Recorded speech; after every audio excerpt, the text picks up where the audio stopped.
يا أيها الذين آمنوا ادخلوا في السلم كافة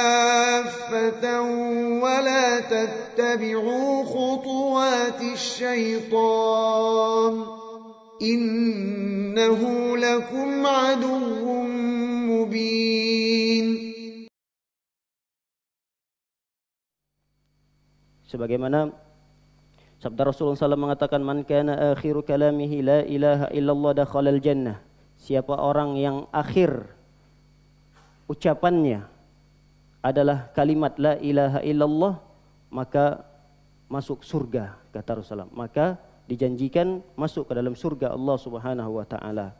Lalu dalam hadis yang kedua, Rasulullah SAW menyempurnakannya dengan mengucapkan Muhammadar Rasulullah. Kata Rasulullah SAW, ma min nafsin tamutu wa hiya tashhadu an la ilaha illallah wa anni Rasulullah yarji'u dhalika ila qalbi muqin illa ghafarallahu laha.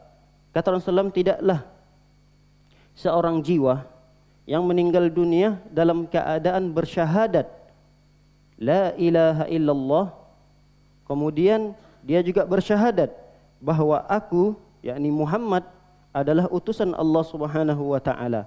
Yarji dzalika ila qalbi muqin, dengan hati yang betul yakin terhadap kalimat tersebut.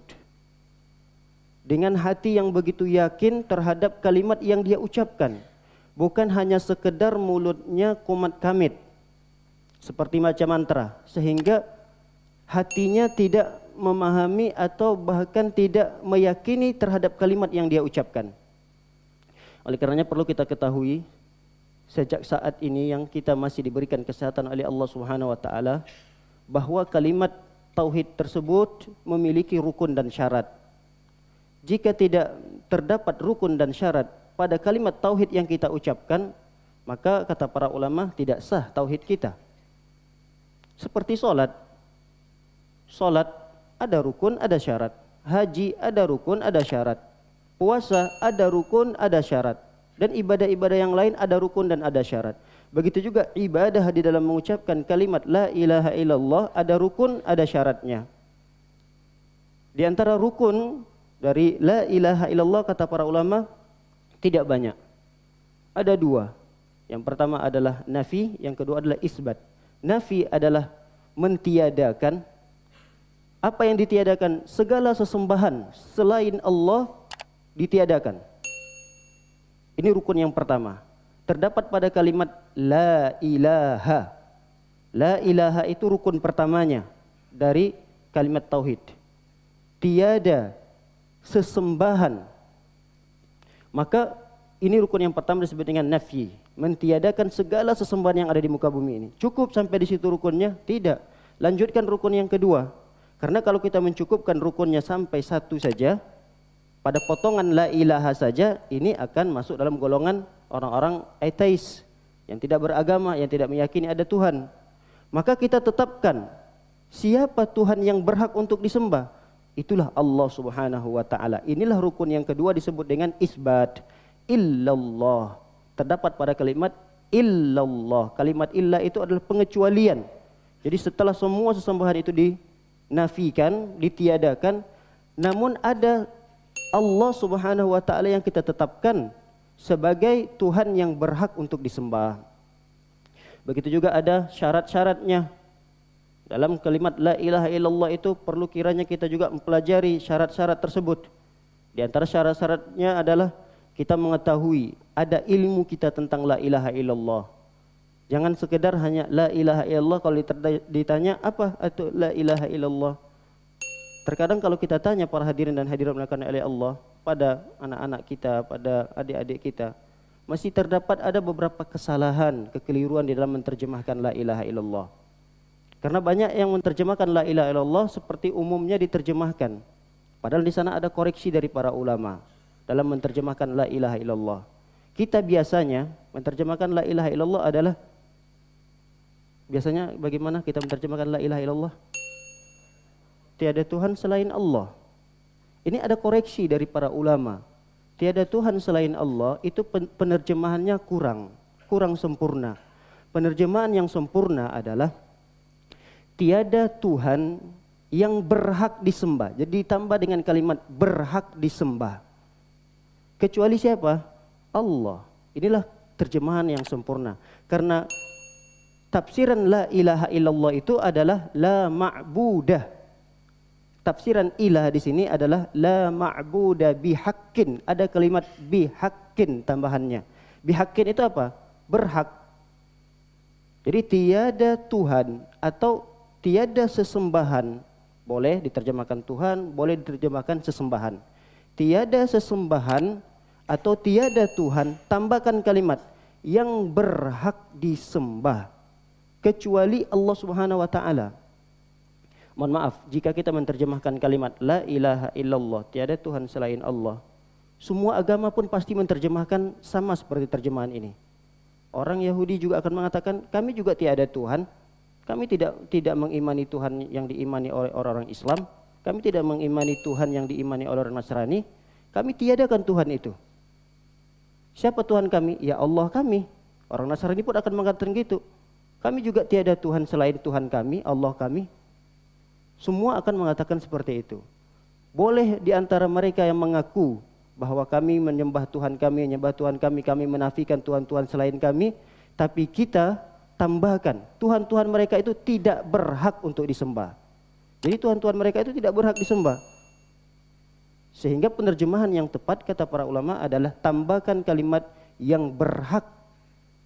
Sehingga kalau seutuhnya kita terjemahkan tiada Tuhan yang berhak disembah kecuali Allah Subhanahu wa taala. Dan itu mungkin tidak akan kita ketahui kecuali dengan ilmu. Makanya syarat la ilaha illallah yang pertama adalah al-ilmu. Kita ilmui kalimat tersebut. Kemudian yang kedua kata para ulama adalah al-yakin. Kita yakini. Tidak cukup sekedar mengilmui tapi tidak meyakini. Karena kalau sekedar ilmu, Abu Jahal paham sekali tentang kalimat ini. Abu Lahab paham sekali tentang kalimat ini. Kalau seandainya mereka tidak mengetahui kalimat tersebut, pastilah mereka akan mengucapkannya. Tapi karena pahamnya mereka terhadap kalimat tersebut, mereka enggan untuk mengucapkannya. Berarti ilmu harus ada keyakinan. Harus ada keyakinan. Orang-orang munafik mengucapkan kalimat ini. Asyhadu an la ilaha illallah wa asyhadu anna Muhammadar Rasulullah. Di tengah-tengah Rasulullah, di tengah-tengah para sahabat. Tapi apakah mereka meyakini apa yang mereka ucapkan? Tidak. Maka tidak sempurna kalimat tauhid mereka. Keislaman mereka tidak sempurna. Kemudian setelah dia ilmui, dia yakini, dia ikhlas, betul-betul ikhlas. Tidak ada paksaan di dalam mengucapkannya. Setelah dia ikhlas, kata para ulama, ada as-sidqu, pembenaran. Dia betul-betul jujur dalam mengucapkannya. Kemudian setelah as-sidqu adalah al-inqiyad, tunduk dan patuh terhadap kalimat itu. Sehingga konsekuensinya ketika seorang mengucapkan la ilaha illallah, dia harus tunduk dan patuh terhadap perintah Allah. Tidak sempurna syarat la ilaha illallah seseorang ketika dia mengucapkan la ilaha illallah tapi dia tidak sholat. Tidak sempurna. Karena ketika dia mengucapkan la ilaha illallah, konsekuensinya adalah dia harus tunduk kepada perintah Allah Subhanahu wa taala. Di antara perintah Allah adalah salat. Di antara perintah Allah Subhanahu wa taala adalah berpuasa. Di antara perintah Allah Subhanahu wa taala melakukan amalan-amalan soleh yang merupakan itu kewajiban bagi kita. Ini perintah Allah. Nah, inqiyad itu adalah bagian daripada rukun, bagian daripada syarat la ilaha illallah. Setelah ada inqiyad kata para ulama adalah qabul. Qabul itu menerima kalimat tersebut. Setelah ada penerimaan kita terhadap kalimat itu, barulah munculkan kalimat syarat yang terakhir, yaitu al-mahabbah, cinta kita terhadap kalimat itu. La ilaha illallah. Inilah kata para ulama rukun dan syarat la ilaha illallah. Yang menjadi pertanyaan bagi kita adalah, apakah keislaman kita sah? Apakah keislaman kita sempurna jika kita tidak mengetahui rukun dan syarat ini?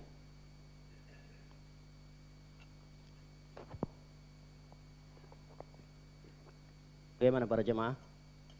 Apakah sah keislaman kita? Atau apakah sempurna keislaman kita? Jika kita tidak mengetahui rukun dan syarat la ilaha illallah ini. Sah atau tidak? Sempurna atau tidak keislaman kita? Hah?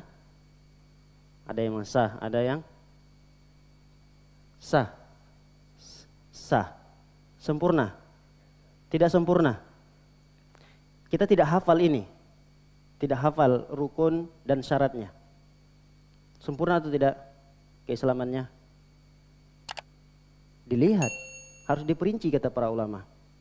Kalau dia tidak hafal rukun dan syaratnya ini, tapi terpraktekkan di dalam kehidupan sehari-harinya, sah, bahkan sempurna keislamannya. Dia memang tidak hafal satu persatu urutannya, tapi dalam kehidupan sehari-harinya, dia praktekkan rukun dan syaratnya ini. Maka keislamannya sempurna di sisi Allah Subhanahu wa taala. Seperti orang-orang awam yang ada di kampung-kampung misalnya, mereka tidak tahu tentang rukun. Apa itu rukun la ilaha illallah? Ada 2, Bu, misalnya. Ada nafi, ada isbat. Tapi di dalam kesehariannya dia mengamalkan itu. Dia nafikan semua sesembahan pada selain Allah. Dia tidak pernah datang ke dukun, dia tidak pernah meminta kepada selain Allah. Dia hanya menyembah Allah Subhanahu wa taala. Maka sah keislamannya, bahkan sempurna kata para ulama. Sama seperti sholat kita. Kita juga terkadang di dalam sholat ada di antara jamaah yang hafal urutan rukun dan syarat-syarat sholat. Ada? Ada insya Allah. Tapi bagi yang tidak hafal, apakah sholatnya tidak sempurna? Apakah sholatnya tidak sah? Tidak bisa kita mengatakan seperti itu. Bisa jadi dia tidak hafal, tapi di dalam sholatnya dia praktekkan seluruh rukun dan syarat-syaratnya. Sebelum dia sholat, syarat-syaratnya terpenuhi. Dia memakai pakaian yang menutup aurat, dia menghadap kiblat, dia bersuci sebelum sholat. Dia tidak hafal, ternyata itu adalah bagian daripada syarat-syarat sholat. Begitu juga dalam pengerjaan sholat. Dia mengerjakan rukun-rukun dalam sholat. Dia tidak hafal mana yang rukun dalam sholat, mana yang wajib-wajib di dalam sholat, mana yang sunnah-sunnah dalam sholat. Semuanya dia tidak tahu secara terperinci. Tapi dia amalkan, dia praktekkan dalam sholatnya. Maka sholatnya sah, sempurna pahalanya di sisi Allah Subhanahu wa ta'ala. Namun alangkah lebih baiknya ketika kita mendapatkan sebuah pelajaran, maka hendaknya kita pelajari. Di antaranya ilmu itu ya kita hafal apa itu rukun dan syarat-syarat la ilaha illallah, mumpung kita masih diberikan kesehatan. Mudah-mudahan dengan kita menghafalnya, mengetahuinya, itu akan mempermudah kita di saat kita wafat, menjelang wafat kita dimudahkan oleh Allah Subhanahu wa taala mengucapkan kalimat yang suci tersebut, kalimat la ilaha illallah atau kalimat al-ikhlas. Disebut kata para ulama, kalimat al-ikhlas yaitu adalah kalimat la ilaha illallah di saat menjelang ajal kita dijemput oleh Allah Subhanahu wa taala.